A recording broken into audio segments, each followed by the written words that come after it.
Alright, let's get started. You will need a socket ratchet combination with a 10mm socket for this job. What we have to do is get those two bolts over there off. Let's get them off one by one, loosen them and keep those bolts somewhere safe. Now you will need to get a big flathead screwdriver. So grab the light, pull it out a little bit, and then you'll be able to just shove the screwdriver in. It's important that you shove it in right where I'm doing it. So, and it goes in all the way, and then pry the light out. The important distinction, the light comes out to the side, not towards the back. It comes out straight towards the side. Once the light is out, let's take a closer look at this. There is two alignment pins. They go in right there, and that's what we were pulling out with the screwdriver.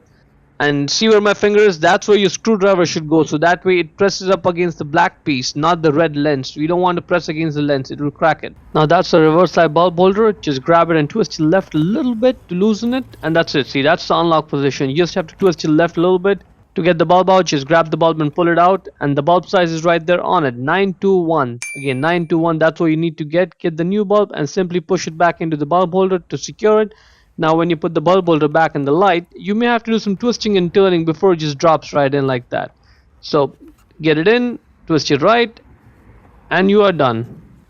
When you put the light back on, first just focus on those two alignment pins. Let's get a closer look at this. See how those pins are aligned with the holes?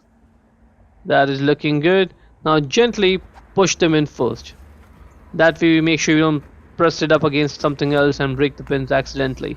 See, once it's in, now just give it one big push, and that's good. Now let's just put those bolts back on. Hand tighten them first and then tighten them down using the socket ratchet combination. And that is pretty much it. Hope you found the video useful.